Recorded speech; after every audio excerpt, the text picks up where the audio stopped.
Road Transport and Highways Union Minister of State na phongdokhiba wafamda Manipur ga samnariba National Highways singse athuba matamda semgatlagani aduga Indo-Myanmar ngamkhai lambi asisu National Highway oina lauthoklagani aduga Imphal Jiri Bam lambi chatliba senba chahi asigi manungda semba loisilagani haiba wafam phongdokpiroja wafam siga mari leinana aikoigi Union Minister na su phongdokpire tongan ba afaba khongthang kya madubu overall oina Manipur gi leiriba aikoigi lambi thonggi fibam sida asukki matik phatre hariba oza wafam siga mari leinana oza kari wafam thambi इसन तजिदा अखोइना साइ area सिदे अखोइ साइ हाइजखिबुदुनि को साइगि तंगाइ फदन अखोइसे केंद्र अममगी कारइबे MLA सिंगसे अखोइ साइ area सिदा PR हेक लाइखिबा मिकुपतगी मोइसे मोइ power लैत्रे मोइ वांगांग बंगमद्रे मोइ वांगांग ब याद्रे हाइबसे अखोइ साइ area सिदा खतंग इकाइनिङाइ ओइ को हाइदि एज ए पीआर लेग्रबजु केंद्र अमगी लीडर दे दुम ओइ लैरिबको अदुगा vote MLA poto tuena khala bawda ko local gi oina dum khogi socially miyam gi leader ko kai de ko social leader bai si praja miyam dugi kholaudu mari na concern department gi lai khogi head of department sin ta bang ngam na ba law ngam ba mi du ne leader hai sintra ado ai MLA oiragadi ai MLA oidragadi MLA oiragana aina law gi haiba MLA oidragana aina madu law bang ngamdre haibadu de du yaro yebko law haibase kan hataraga legally officially law haibase di MLA oigi oi tu oidrasu yai laikai kendra dugi oina socially miyam gi oina social work to ge tholabni na ekhoi any one person social work to ri badu leader do yum manga na tarasu tarasu laikai amagi ward member haidare ko ward member oijraga su laikai ward amagi member oijraga su member oiribani pa he was a leader adi laikai ward tugi kari apen penda lai kari tawida lai kari dawiya balai kari semi da balai ge habase masi magi lakum thopune bako ado aina hajeningi di aina haida ujani question amadi MLA gi post laina PR like manungda ai jiwangang ba yadre haitara gadi question am hangnimam lai badum ko adi magi laikai du da haji khudam moina laikai khuding haji ban tawnari ko labi semi da bagi tawida bagi esum yengin ko yum laina jeba chen da ko ado DC mai concern DC la kanda mai na department la kanda sai kar haini laikai praja miyam na labi sembidre na irang hora kanda am kai doge bu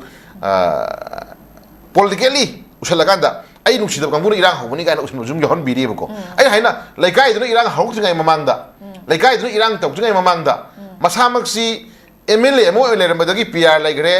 power lai train khala ba bu da ma he was a leader adum ujerim drama se ai ta gadi ma thu kanda praja miyam dugo manami na kanda aigi laikai gi semum thokpo sini tohum thokpo sini DC leibra adagi se chief engineer leibra leibra kana lei mai na department kai habi am legi si tawbada kam kai gi hangjaningi bugo ada praja khana laura kanda praja dimhak se leader amani ana su khangreba khalini akhoi gi thabak thorom kya ma tawbirakani paikhatpirakani thajaba mayam pikrine of course ai aduni ai sai jani se aduni sai gi MLA haiba post se hek paidra kanda MLA have post to power minister oidra kanda minister oidragadi CM oidragadi minister oidragadi chairman oidragadi ai se miyam gi leader na ti na dum log duri bra ko hangjaning ma lei ko si minister guy si chairman guy si masi time bound ne ko time chahi manga gi magi tenure ne ko chahi manga da loi baga ma amuk re election to goni ka hau da bi ko ka hau dre ha na ma ai chief minister oirame ai minister oirame handa tiro na bol ka han bidre nawa law dino thok tawro haibase haibi ya pol nanti chin da miyam gi na socially thok tawro gen thola ga di end of life laibele tabda amani miyam gi awa badu di magi sidri baw miyam socially thok tawgi ga di dum tawda madu is part of leader do ne ko aduna ta nang sagi flag post hire sa lingai manung dana ai leader ni hai ga haiba adu ai lawlu flag post thela lu ai chief minister ohelu no gi dum ta tawge ohendraga di tuye ka nawalog di haitara ga di praja mo gi marakta leader amne na khatmai maram du sari bra question ni lai di and how you see like ai khuding mak district maximum district khuding mak district manung sinda da ya mana ke na khara di ka dawre praja na thola ga na labi sembi draga di labi ban tawchile labi thingjale ga to khoi dum uri dina ko uri dina da su ma yam ji sum ura kan si da khoi na jening si jinda ji da praja na hori dugi Karena sounding bagi pihak itu, memang hari posok tu masalah madu yajar kan, acceptance pihak kan, madu ki miyam tu ki represent mana ujar kan, mari nama kasan leader sih dah, department sing chala kan mana madu law do thong thing do ne adu praja na ngasi onjala hai ri poto onjala ga ma nang thoi sogin musu yauri ko ai vote manade ai against lai bane do ne madu yam noi ta ba apik da handara to badung ba politics ni ko haijage ba ko adu haji khudam moina se union minister ko manipur samnari ba NIC sing athuba tam sengal lagani indo myanmar ngam khai lambi NIC on thok lagani na union minister hai ba hore ko ai tar ga di si lambi si ngar khoi gi NIC on thok lagani hai si ju mase manipur gi lebi ba dugum ba leader me am khanna kanda ai khoi gi manipur gi lebi ba structure sing je semgal lakba sagal lakba natra na khoi gi national highway on thok ma tam da ko kana national highway kai maming thon ga da ge kai do ga ge kana gi maming lahu ga da ge gai se khoi ipai pu lai oi gra ipai pu ma am lai sing gi maming ma tha lo bu ya ba khot pa ya ba ko mangoi da ba yam historical ba maming ma tha lo kan dai khoi na se khu da moina to bu ya ba khari to bu ya din ko jin da ji da ko ana kana khang ni manipur gi national highway on thok na bhonar ko si maming thol ko si ju maming thol ko si ta kai phar ga di manipur gi lai ipai pu lai oi gra ma am do maming kau thok kan da a maharashtra gi delhi gi dugum ba kana ko miu emagi leader ma maming to por thol gi kana khang ni pramani nungai rakte ba khu ju ko ana dugumba miyam na vote pire vote kahali se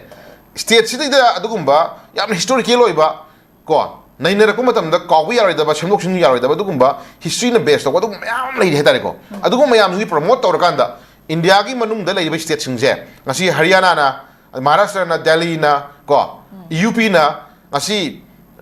masa masa gi marai kai du masa masa gi state sing du da masa masa gi leijagi ba dugumba yam historical ba place perform sing do semgat laga sagat laga ko maming thonjal laga maming thol laga magi state to chakho chanam phona jayeb ko delhi gi leiriba city manung du da thokiba delhi gi mayon da thokiba wari mayam je promote tona matung da adagi ari ba india gi du ma phaw mayam maming thola matung da magi mafam phaja mafam bibi dana khopi dana jaga bibi dana khoiram hanba ko honor to hanba respect to hanba du mayam to mayeb ko south to sumangai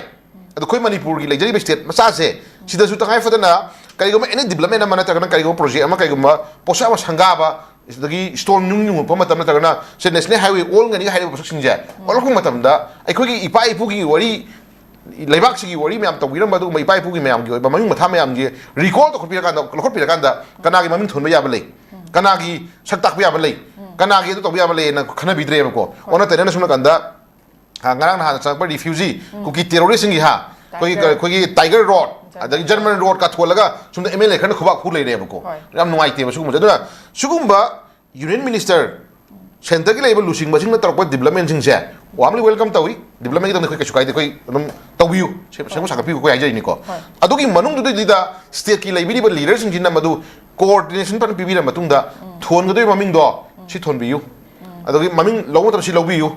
si tau si gai se khoi state lenga ki adu ma cabinet decision lobby ra matung da haina bi aba tong na bi aba sung di tawi ra kan da lai oi gra halman me am do puthok pi ra kan da moi maming matha thon da na khot na moi gi kitang da su moi gi oi ba honor tawi ta ra ga di state se manipur state se ka karam state no chai lising mari mangai puari leiba mani makha tam na leiba amani india da mar da tung da sibo er pani hai ba gi history ma yam je delhi gi leiba india gi leiba landman state chong state sing na juna madu pasak tak ba adu state mo ojun obako adu da na sai khoi gi khoi si mapan da lek tam chatu matam da khoi khang isa na khangjai ba ko khoi si different part amane ba ko delhi mayon de khoi na lek tam matam da khoi gi leiba sakchu phis jaksha wangang changang ko adagi leiba khot khudi mo different oi bani na landman india gi music na khoi je sometimes ikai khumna badi lai na khoi da kare mathai na bi ba ko khoi chingki pinki ho hawari ba ha ching man adu da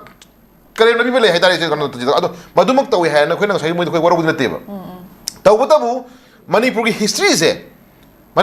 je delhi ki mayon ki mioi singna phajana yenghan bi bam changi bako madu yenghan na hona ba kana hona ga tar gadi miyam gi dai ta lobi ri badu ba mla kabiri ba leader mayam sina manipur ji sini ko haina sak takpi tan mi changi hai bani da jinda jaduna hajik manipur da lei se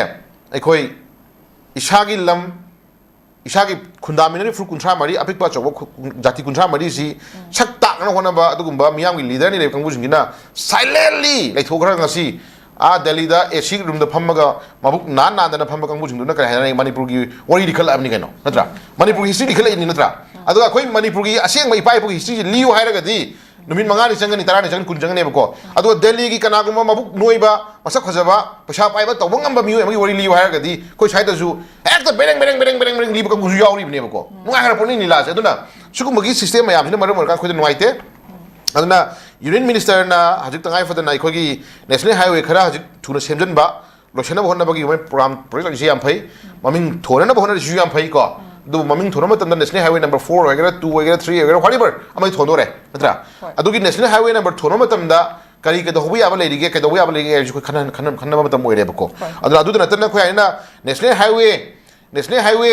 सेमगत सगतपा border area सेमगत सगतपा को border area दा ngसागी concrete ना हाइरगा थमगा